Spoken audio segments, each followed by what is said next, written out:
Existe un dilema clásico, una especie de pacto con el diablo que cualquier atleta tiene que aceptar tarde o temprano. Sí, el famoso peaje del gimnasio. Exacto.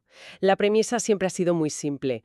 Si quieres construir músculos de acero y generar una potencia de verdad explosiva, pues tienes que levantar mucho peso. Y mucho peso implica, casi siempre, mucho daño a la larga. Claro, esa misma carga mecánica que te hace fuerte, esos kilos de hierro, son los mismos que van, digamos, erosionando y destruyendo las articulaciones repetición tras repetición. Es inevitable, o eso pensábamos. Es como intentar potenciar el motor de un coche deportivo hasta los 1000 caballos, pero a costa de destrozar el chasis estructural en cada acelerón. Totalmente. Toda la vida hemos asumido que el desgaste articular, ese dolor crónico de rodillas o de hombros del que todo el mundo se queja, es simplemente el precio obligatorio por el alto rendimiento. Y fíjate que la ciencia del deporte ha operado bajo ese dogma durante décadas.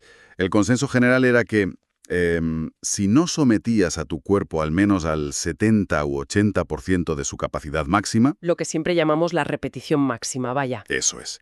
Si no llegabas a esos porcentajes, simplemente no estabas creando el estímulo necesario para obligar al músculo a crecer y hacerse más fuerte. ¿Cómo que no había atajos? Ninguna.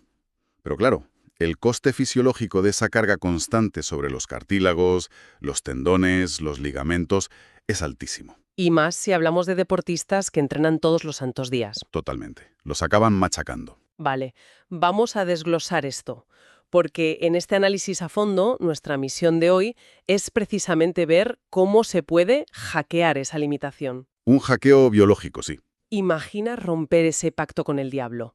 ¿Qué pasaría si pudieras obtener el mismo resultado o incluso adaptaciones neuromusculares superiores, levantando apenas un ridículo 30% del peso máximo? Suena a ciencia ficción, pero es real. Para entender cómo se está logrando, hoy nos sumergimos de lleno en un artículo científico fascinante.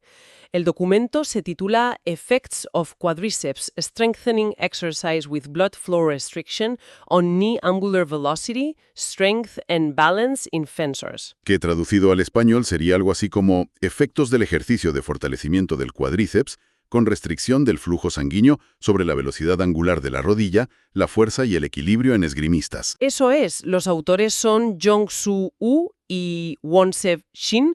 Y ojo, porque se publicó en el Journal of Sports Science and Medicine hace nada, el 1 de junio de 2026. Un estudio súper reciente y interesantísimo. Y lo vamos a abordar con todo el rigor científico, pero bajando al barro para que todos entendamos la biomecánica real. Y el núcleo de esta investigación es el BFR. La restricción del flujo sanguíneo. Sí. Y a ver, a primera vista, cortar la circulación de tu cuerpo mientras entrenas suena a receta para el desastre. Ya suena a que te vas a provocar una necrosis o una lesión inmediata. Suena totalmente contraintuitivo, la verdad. Parece que vas en contra de la biología básica, ¿no? Esa regla que dicta que un músculo que está trabajando necesita muchísima más sangre, no menos. Claro, necesita oxígeno a tope. Pero la clave está en que el BFR no corta toda la circulación. Se utilizan unos manguitos de presión. Como los de tomarte la tensión en el médico. Exactamente iguales, pero se colocan en la parte más alta del muslo, en este caso, y se inflan a una presión muy calculada. Vale. La presión arterial, la que empuja la sangre oxigenada hacia el músculo, desde el corazón, es lo suficientemente fuerte como para vencer ese manguito.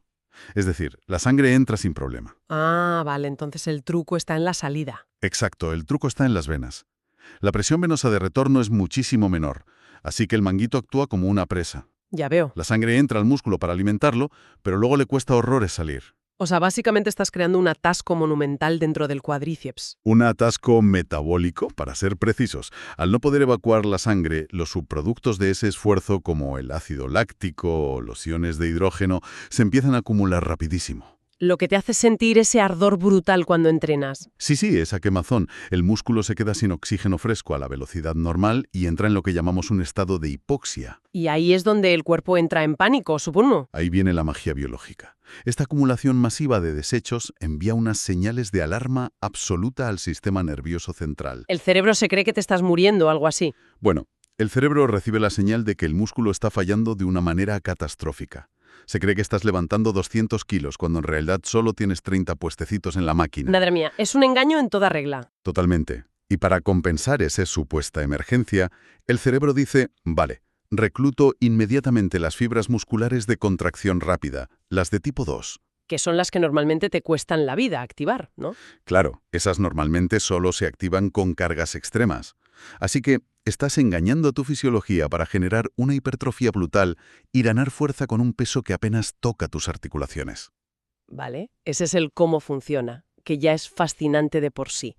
Pero lo que me resulta brillante de este estudio de Wu y Shin es el dónde decidieron aplicarlo. La elección de la muestra es buenísima, sí. Porque no se fueron a medir a un grupo de chavales haciendo bíceps frente al espejo del gimnasio. Eligieron a esgrimistas de élite. Palabras mayores. Y se fijaron en el movimiento rey de este deporte, que es el fondo o lunge, y tiene todo el sentido del mundo porque si analizas biomecánicamente un asalto de esgrima, es una pesadilla de asimetría funcional. Es una locura de movimiento. No es una sentadilla clásica donde las dos piernas se empujan a la vez y, digamos, se reparten el daño por igual. Para nada. La esgrima es uno de los deportes más unilateralmente extremos que hay. En una fracción de segundo, cada pierna tiene que ejecutar una tarea completamente diametral. Una locura para el sistema nervioso. Durante un ataque a fondo, la pierna trasera realiza una contracción concéntrica violentísima. Los cuádriceps, los glúteos, los gemelos de esa pierna se contraen para lanzar el cuerpo hacia adelante. Vale, es como mi analogía de antes del coche deportivo. La pierna trasera es el motor V8 y el acelerador pisado a fondo. Te lanza 100 por hora en un parpadeo. Pura propulsión. Exacto. Pero la pierna delantera hace de sistema de frenos ABS cerámicos. Tiene que absorber todo ese impulso cinético de golpe para que no te estrelles y mantengas la postura. Y esos frenos sufren un desgaste de locos. El cuádriceps delantero tiene que hacer una contracción excéntrica masiva. Es decir, frenar mientras se estira. Eso es. Tiene que generar fuerza mientras el músculo se alarga para absorber el impacto del aterrizaje. Eso rompe fibras a lo bestia y machaca el tendón rotuliano sin piedad. Vale, sabiendo esto, el diseño del estudio de 6 semanas cogió a estos esgrimistas universitarios especializados en sable y espada, que ya entrenan horas cada día, y los dividió. Sí, dos grupos clarísimos. Un grupo, al que vamos a llamar el tradicional o GLE, hizo extensiones de cuádriceps en máquina al 70% de su máximo, lo normal. Lo que mandaría cualquier preparador físico de la vieja escuela. Y el otro grupo hizo exactamente el mismo movimiento en la misma máquina, pero con el BFR puesto, levantando solo ese 30% de peso. Pero ojo, con un protocolo de presión altísimo. Los manguitos estaban inflados al 130% de su presión arterial sistólica en reposo. Tela. Y encima el esquema de repeticiones del grupo DFR tampoco era el típico de 3 series de 10. Para nada. Les dieron caña de otra manera. Hacían una primera serie brutal de 30 repeticiones seguidas y luego 3 series más de 15 repeticiones, con apenas 30 segundos de descanso. Y en esos descansos, por supuesto, los manguitos seguían inflados asfixiando el músculo. Piénsalo desde el punto de vista de la prevención de lesiones en el deporte. Tienes atletas que ya tienen las rodillas castigadísimas por la temporada. Las deben tener hechas polvo. Someterlos a sentadillas pesadas es echar leña al fuego. Bajar la carga al 30% es literalmente darles un respiro mecánico vital. Lo fascinante aquí es que les salvas la vida a nivel articular mientras lo sigues fortaleciendo. Claro, pero enseguida salta la duda metodológica. El fondo de esgrima es un movimiento explosivo, ocurre en décimas de segundo. ¿Cómo mides de forma exacta si los ángulos o la velocidad de esa rodilla de verdad han mejorado? Es un reto técnico. Tradicionalmente, la biomecánica recurría a los laboratorios de captura de movimiento óptico. Esos de las cámaras infrarrojas y los trajecitos con bolas reflectantes. Sí, estilo película de Hollywood o videojuegos. Pero el problema es que ese entorno es súper estéril y artificial. Ya, no es lo mismo. Un esgrimista no te va a atacar con la misma agresividad y naturalidad en un laboratorio lleno de cables que en su pista de entrenamiento de siempre. Lógico. Así que Gu y Shin optaron por tecnología IMU, que son unidades de medición inercial. Unos sensores inalámbricos enanos, del tamaño de una caja de cerillas, que van por Wi-Fi. Que se los pegaron al cuerpo, ¿no? Literalmente, 7 sensores en total. En los empeines, en las espinillas, en los muslos y uno clave en la zona del sacro. ¿Y qué frecuencia de medición tienen? Capturan datos a 100 hercios. Es decir, 100 mediciones por segundo de aceleración tridimensional y velocidad angular. Una barbaridad de datos. Esto permitió medir con precisión de cirujano cómo se movían en su entorno real, preservando la autenticidad del gesto. Toda esta tecnología suena de maravilla, desde luego. Pero leyendo el documento hay un detalle metodológico que a mí me hizo levantar una ceja, ¿eh? A ver, cuéntame. El grupo que entrenaba pesado sufre un par de bajas, Retiros y lesiones, sí. lo cual ya te dice bastante sobre la dureza del entrenamiento tradicional. El caso es que terminan evaluando los datos de solo 14 esgrimistas. Un número bajito. Aquí es donde se pone realmente interesante la cosa. A ver, 14 personas para sacar conclusiones clínicas. Cualquier estadístico estricto te diría que esa muestra se queda muy coja. ¿Cómo se sostienen los resultados con tan poca gente? Bueno, es una limitación muy clásica en ciencias del deporte de élite. No puedes reclutar a 1000 personas porque simplemente no existen 1000 esgrimistas universitarios de alto nivel disponibles para un estudio así. Ya, no los hay. Y tienes razón, con 14 sujetos tu poder estadístico para encontrar un valor P significativo tradicional se desploma por completo. Ese famoso 0,05. Ese mismo. El valor P básicamente solo responde a la pregunta de si esto ha sido una coincidencia o no. Y con pocos sujetos, el ruido estadístico suele tapar la señal. Entonces, ¿qué hicieron? Pues aplicar otra lente matemática mucho más adecuada para estos casos, que es el tamaño del efecto. Específicamente, usaron el Rank Biserial R. Tradúcenos eso de Rank Biserial R al lenguaje de la calle, porque suena a examen final de álgebra. Jaja. A ver, piénsalo así. El valor P te dice si encontraste dinero en la calle por casualidad o porque alguien lo dejó ahí a propósito. ¿Vale? Pero el tamaño del efecto te dice si te encontraste una moneda de 1 céntimo o un billete de 500 euros. Mide la magnitud real de la diferencia. Ah, me gusta. Te dice el impacto real. Exacto. Cuando tienes una muestra pequeña, mirar el tamaño del efecto es crucial, porque te revela patrones consistentes. Y aquí lo subo, entiendo. Sí. Lo que demostró el estudio es que, aunque eran pocos, las variables cinemáticas se movían sistemáticamente a favor del grupo BFR con efectos de magnitud moderada e incluso grande. No fue solo un chaval que mejoró mucho y alteró la media, vaya. Para nada, el patrón era súper claro y sistémico en todo el grupo de restricción de flujo. Vale, aceptamos el barco de la estadística entonces. Nos metemos de lleno en lo que vieron los sensores esos a 100 hercios. Los investigadores desmenuzaron el ataque a fondo en 3 fases distintas, ¿verdad? Sí, fase 1, 2 y 3. La fase 1 es la preparación, cuando bajan el centro de gravedad hasta flexionar a tope la rodilla trasera. La fase 2 es el disparo, la propulsión hacia adelante. Y hasta ahí los datos ya mostraban cositas. Mejoras muy interesantes. El grupo BFR mostró mayor velocidad al flexionar la cadera en esa primera fase. Y en la fase 2 mejoraron el ángulo de flexión de la rodilla delantera. Claro, eso prepara la pierna para estirarse como una goma elástica gigante antes del golpe final. Optimiza toda la aceleración del atleta. Pero la clave de bóveda de todo este tinglado está en la fase 3. Sin duda. Esa es la fase de aterrizaje. Se cuenta desde que la pierna trasera está flotando estirada en el aire hasta que el talón del pie delantero choca contra la pista. Y aquí se vio el impacto estadístico más bestial de la investigación. Sí, con un tamaño del efecto enorme en la flexión de la cadera trasera. Básicamente, los que usaron los manguitos asfixiantes lograban recoger la pierna trasera muchísimo más rápido y mejor al aterrizaje. Un cambio cinemático tremendo. Para la gente que nos escucha y en su vida se ha puesto una careta de esgrima, esto puede parecer una tontería. Como que, oye, ¿qué más da lo que haga la pierna de atrás si ya estás aterrizando el golpe? Pero es que es la vida o la muerte deportiva. Exacto, es todo lo contrario. Piensa en lanzar un dardo. Cuando sueltas el dardo, tu brazo no se queda estirado y rígido hacia adelante como un palo. No. Claro, lo retraes un poco. Tienes que recogerlo por puro equilibrio. O piensa en el chasquido de un látigo. El sonido ese explosivo no ocurre solo por lanzar el cuero hacia adelante. Ocurre por el tirón final hacia atrás. Eso es. Ocurre por ese microsegundo donde tiras de él hacia atrás. Si en la esgrima no recoges la pierna trasera rápido al aterrizar, tu centro de masa se va hacia adelante de morros. Pierdes la postura por completo. Y te quedas expuesto a un contraataque que te marca punto seguro. Esa retracción rápida es literalmente la diferencia entre puntuar o que te puntúen. Si conectamos esto con el panorama general del cuerpo, revela una transferencia neuromuscular que es una pasada.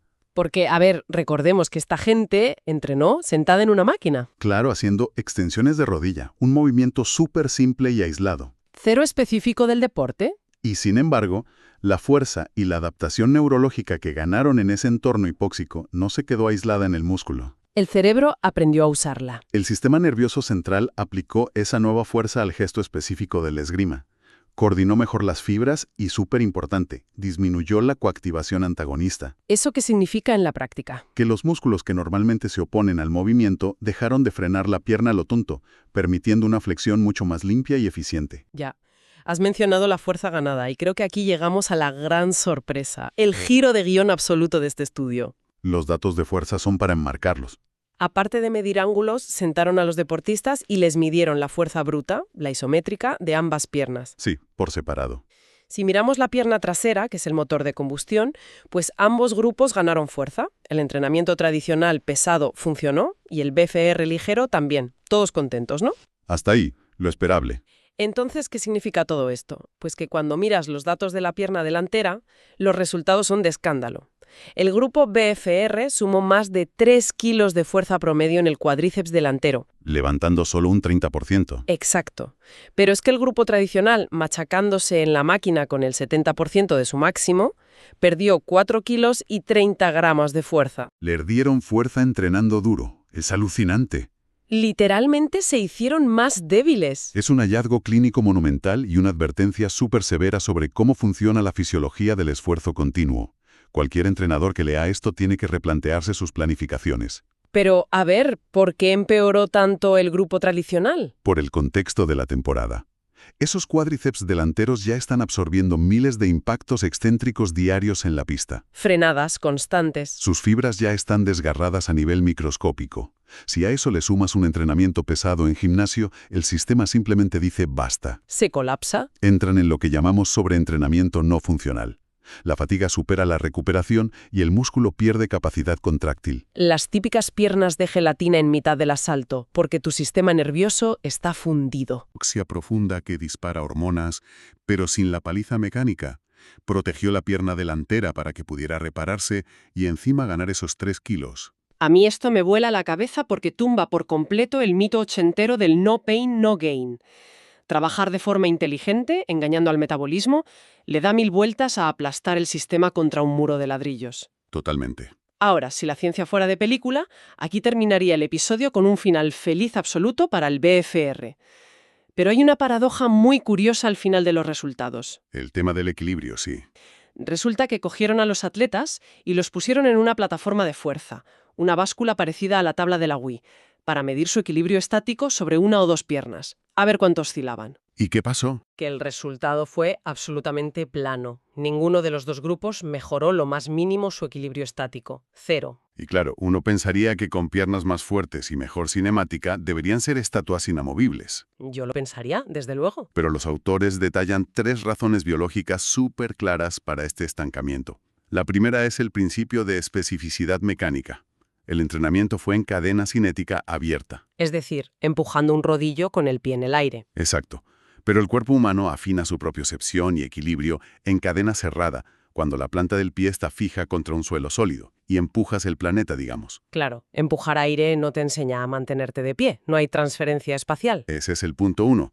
El segundo factor es el tipo de fibra muscular. La falta de oxígeno del BFR activa las fibras rápidas. Las que dan la potencia explosiva. Áticos de un dragster.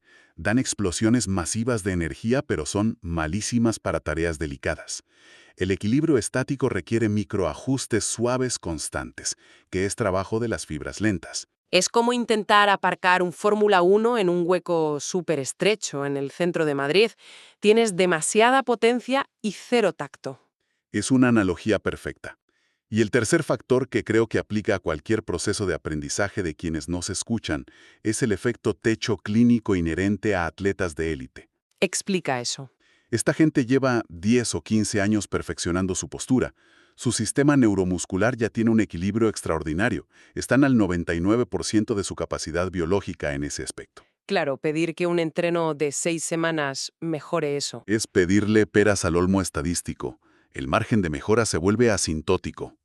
Reconocer ese techo es vital para no castigar al atleta buscando mejoras donde ya no las hay. A modo de síntesis de todo este análisis a fondo, lo que vemos es un cambio de paradigma brutal. El entrenamiento BFR con carga ultraligera no es una moda de TikTok. Para nada.